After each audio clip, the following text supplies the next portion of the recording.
Hello, it's Scott Manley here with episode 20 of Xenonauts. It's the start of February, we have a new base being constructed in Australia. The cruiser is a large alien capital ship. It is a versatile general-purpose warship capable of filling multiple roles, crewed by still more extraterrestrials than the landing ship. It consists of a two-level central saucer section containing the command room and a large cargo bay, flanked by two wings that sweep forward on either side. The majority of the craft's support systems are housed in the wings, most notably the life support systems on the inside and the fine maneuvering thrusters on the exterior edge. The pressurized crew compartments contain both cargo space and the vessel's reactors, leaving space in the saucer for extra armor plate and the main weapon, a powerful plasma cannon apparently scaled up from the Corvette cannon. Interestingly, the protective armor plating has an uneven distribution.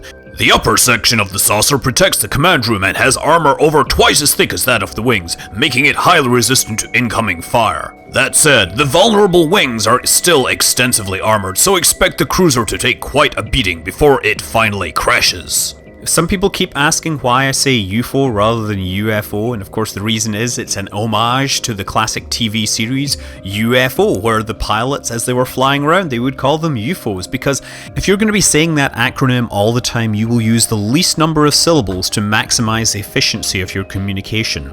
Anyway. Dr. Snidely, I believe you have something for me. My team have finished work on the VH-2 Scimitar, a remotely piloted vehicle designed to provide close support to our strike teams. It is slower than the Hunter Scout car, but a bit more capable combatant. It is considerably tougher than its predecessor and is armed with a powerful integrated pulse laser. The chassis of the Scimitar is squat but sturdy, giving the vehicle a low profile and providing ample space for the vehicle's power plant, the ER4 Alenium Impulsion Reactor, a downscaled version of the cruiser's ER3. Its turret weapon draws power directly from the reactor, eliminating the need for any ammunition storage areas in the turret.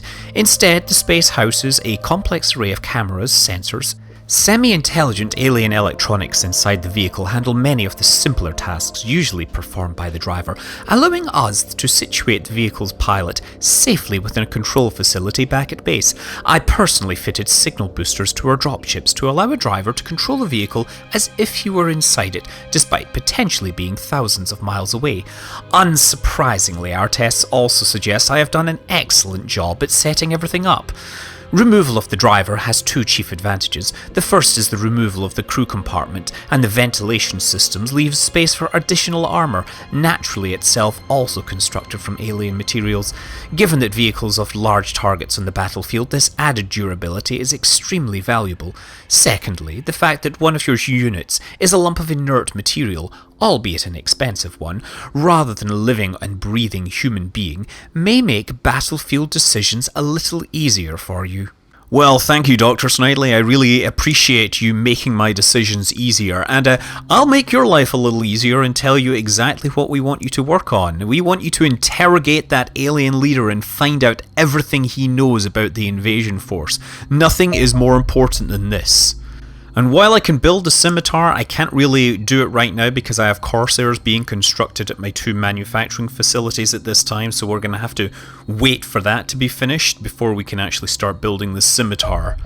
Now we have a report of UFO 115, small, moving eastwards at 2,000 kilometers per hour, 16,000 meters. We're going to send a couple of Condors to intercept.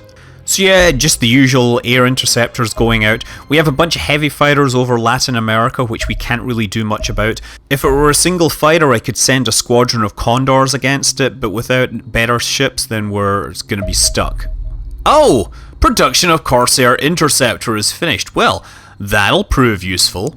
Let's see what it looks like. Oh wow, that looks funky. It looks like an F-14 with some extra awesome attached to it. Alien material awesome, Gatling lasers all over it. No missiles though, but I suspect it'll do plenty of damage. A single Corsair won't do a great deal, but if I can pair it up with a couple of Condors, at least that will provide some bait, perhaps, to let it get on their sixes and deliver some punishment. But before then, we have a crash site in Africa, which we're going to hit. And, well, it wasn't a particularly special battle, so I'm just going to throw up a few highlights here of the scout car, zapping aliens with its scatter laser. Very effective weapon unless you actually want to collect money from the combat sites, which is one of the reasons that I'm starting to get tired of this scout car. I actually need to be running more of these ground missions, but what I'll be doing is cutting out all but the interesting ones, because unless somebody dies or a new alien turns up, there's not really that much for me to show you. So just letting you see that my team are still running around doing their thing. Aliens obviously don't like the scout car, but their weapons appear to be woefully inadequate, or at least woefully inaccurate. Yeah, 3 civilians at once getting zapped by that scatter laser. Unfortunately, scatter laser does destroy their weapons, which is a bit of a problem. It would be really nice to be able to mount the scatter laser that the troops get to carry around on the scout car, and that is possible if you get the Armoured Warfare mod, which provides tougher vehicles with a bigger variety of weapon systems. You can see one of my original troops, Renata, running around with her scatter laser, putting it to great use. Dana Rusnikova is still learning, Willie Morgan doing the close-up shotgunning, Heike doing the lasering from a distance, and Henry Wilson, yes, shotgun as well from range. As you can see, I only made about 15,000 more from that over an airstrike, on top of the materials. So this is why I'm probably going to install the Armoured Warfare mod in the future. Over the Caribbean, we're getting ready for a combat test of the new Corsair aircraft. They're closing at 2,000 kilometers per hour. Oh, and there we go. Time to engage. Okay, everybody, split up. We gotta make those hostiles follow us. Foxtrot 1 and Foxtrot 3, you are henceforth designated as Carrot 1 and Carrot 3. Meanwhile, Corsair 1, you are called Stick 1. We're gonna hit them with a big stick in the form of Gatling lasers. That's 1 hostile splashed.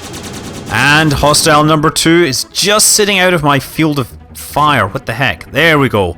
Hostile 2 is down. Unfortunately, he's getting perilously close to eating Carrot number 3. The best way to get out of this is to light up the afterburners and move around its field of fire so that it keeps on lagging behind. And now Stick 1 is gonna beat this target with its big lasers. Ah! Brilliant. Heavy Fighter 1 splashed. A successful encounter, nobody get damaged. Okay, so with that wave over, we now have, well, we're taking delivery of our new Scimitar assault tank. So we need to swap it out from the Hunter 1, replaced on the Shrike dropship with Scimitar 1. It still uses the pulse laser, unfortunately. I was hoping I would get that machine gun or laser machine gun upgrade, but it is not to be. It does not give me any options. I think the mod is a certainty. Meanwhile, the air in the command center changes noticeably as Dr. Snidely arrives bearing news. Our enemies are members of a vast stellar empire that spans several galaxies and hundreds of planets. This invasion fleet is only a tiny fraction of their military might. This empire has existed for millennia, linked by ships that can travel interstellar distances in days. With no rivals to define itself against, it seemingly has no name. They believe no other interstellar civilization exists, or ever has. This empire is ruled by a caste of living god creatures known as the Praetors. While these lesser creatures are clones that follow orders unquestioningly, these Praetors seem distinct individuals locked in an endless struggle with one another for power and influence.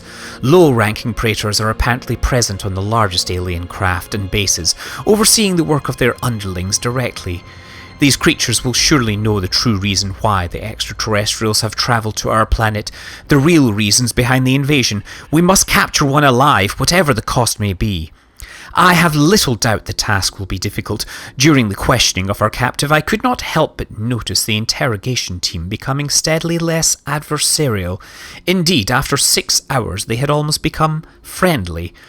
Alarmed, I called a halt to the experiment and had a captive terminated. It emerged that one of my scientists had slipped into a trance during the interrogation and surreptitiously began building a bomb, large enough to blow up half the facility. Given a few more hours, he might well have finished the job. Dark days, Commander. It appears these creatures are capable of manipulating our very minds. I have to say that's quite impressive because, of course, the leader that I captured was a Siberian, and Siberians haven't been known for their psionic attacks up till now. Perhaps the leaders have that capability and just never used it against me. To be fair, I was shooting him at the time. Anyway, Dr. Snidely, I think your team needs to busy themselves with the development of that new electroshock grenade.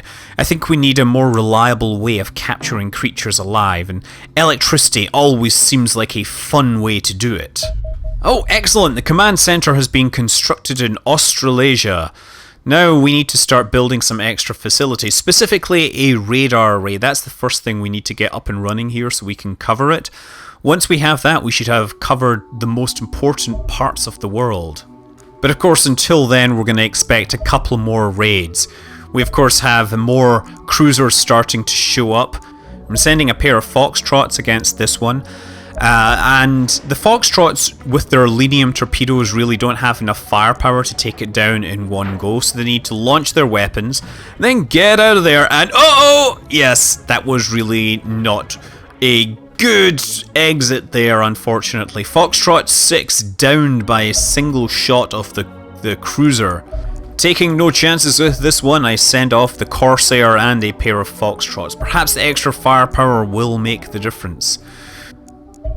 Okay, new landing ship over North America, so I'm going to send the Corsair and Condors against it. That's 3 Cs.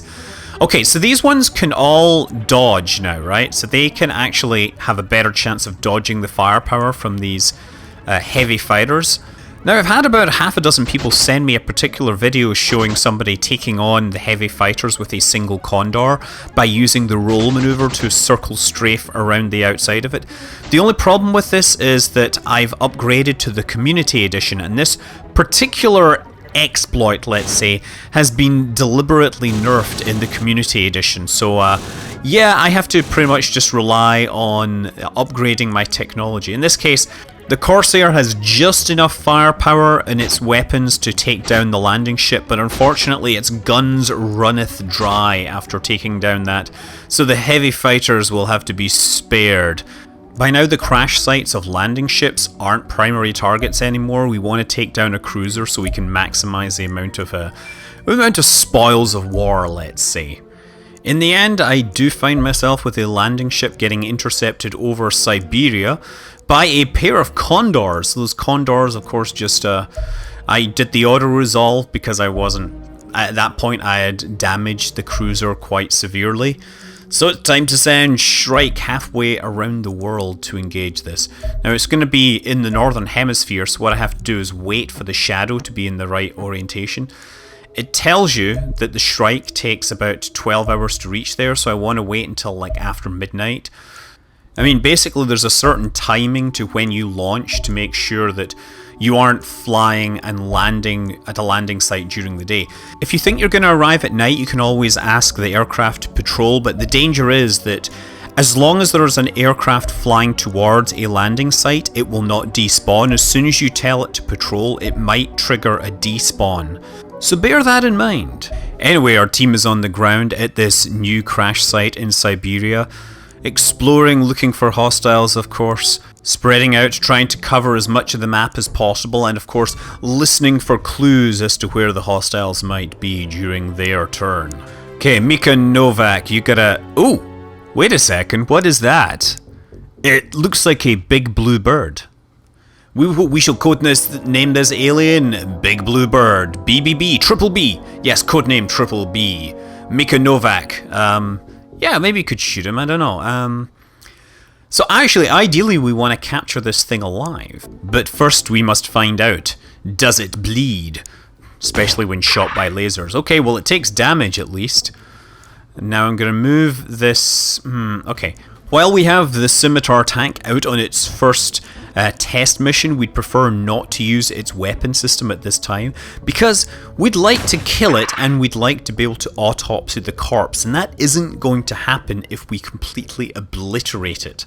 I mean, you could probably run DNA tests on the meat, on what's left over, but I'd prefer, I mean, ideally we'll catch it in one piece, even better we'll try and capture it alive. Looks like there's at least 3 aliens, but I'm going to send everyone over this way. And then I'm moving the tank up because I want it to take care of this hostile. Yes, we would like to be uninterrupted while we deal with your big blue friend here. Yes, I know that sounds rather sinister, but we do intend to study the subject through dissection. All the better if the subject is still alive during the process. Yeah, we should get Dr. Snidely to have a new friend, Dr. Frankenstein, right? Anyway, while the team is headed off in that direction to make sure we're not interrupted, well, it's time for the hostiles to get their turn.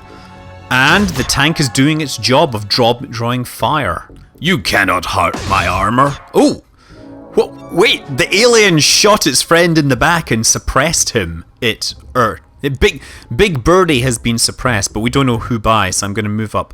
Oh, it's another one of those Cesians. Okay, so now I'm going to try stun mode. So we're going to start throwing stun grenades at them.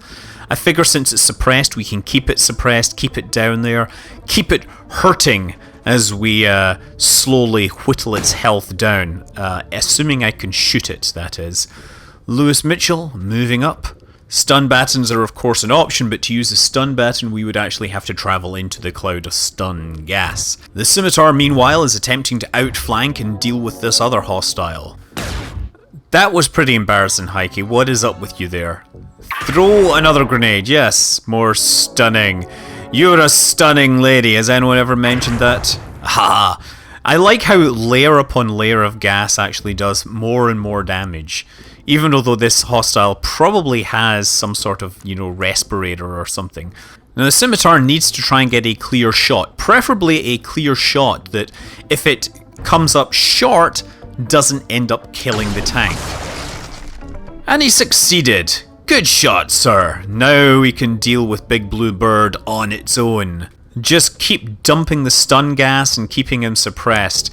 Oh, meanwhile Renata has found herself another victim. Good shot there, madam. I'm exceedingly glad that you're on our side. Okay, we're not sure how many other hostiles we're dealing with, but we need to investigate these various locations. So by going upstairs, I get to see over some of these walls. The line of sight changes. In the stock game line of sight, as you go higher up, you actually get further line of sight. But in Community Edition, they actually just let you see over things. Ah! Excellent work, Henry. Stunning the target with a flashbang like we used to do. Meanwhile, over at the cruiser, well, we avoid the Monty Hall problem by going through all the doors at once and then shooting everything with a scimitar. That was not an option in Let's Make a Deal, if I remember correctly. Although it might be funny to open one of these doors and find a goat on the other side. And the hostile... Oh, reaction fire misses. Okay, so we're all set up. We've blown up the front door. I'm going to presume that this hostile can't see infrared and throw down the smoke grenade here. Oh! Oh my god, wait, it teleported! What the heck? That's not a big blue bird, it's a big blue bird that can teleport. So, big blue BBB TCT. Yeah? That can BBB TCT. Okay, that's terrible. Where did it teleport to, though? Turn around, guys! Check your backs! It could be anywhere around here. I have no idea where he's gone. Okay, everybody, he appears to have left us for now, but no doubt he could come back at any moment. Maybe he went upstairs. Everybody start cover... Oh, there he is! Dana Rushkova! He did teleport behind my back. That was really stupid. Heike! Yeah, Heike, what is up with you? You're just missing all the time. Mika Novak, can you help me out here? Nope. Everybody get ready to deal with this hostile. Although I have to say, the guy teleported like behind me and didn't shoot me in the back, so I'm guessing it uses up a lot of its time units to be able to do that. Oh, there he's teleporting again. Ah, brilliant. Okay, who else do we have that can shoot it? Oh yes, we have our machine gun goddess, Renata. Brilliant shot. Now we've captured one alive and dead. That does mean we don't need to dissect the live one anymore. At least not until we're really done with things. Okay, strike team, you need to prepare to move upstairs and obliterate everything you find up there that moves. Okay, nothing. Get in front of the door. Everybody follow the team leaders up the teleporters, set yourself up, prepare to perform room penetration. 2 hostiles sighted. Use automatic weapons fire to maximize suppression.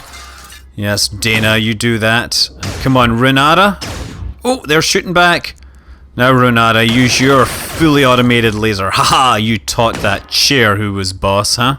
Meanwhile, Carol finishes off one of the hostiles. Now we have another one of these big blue birdie thingies. It's a good thing our lasers are red, because of course if they were blue they would reflect off this alien by the looks of things more easily. Yes, excellent! That big blue one is down, and now it's time to... Yep. Oh, I guess he might actually have a turn to do something, but he's suppressed, so he's only going to get half of a turn. And all the doors are closed, so he can't really do much. And Renata gets to finish him off with her machine laser gun thing. Okay, so according to this successful mission, we have recovered something called a Wraith warrior. We also are recovering an alien battle rifle and an alien anti-gravity generator. That is quite a good haul, and of course everybody gets some bonuses to their stats and everything else.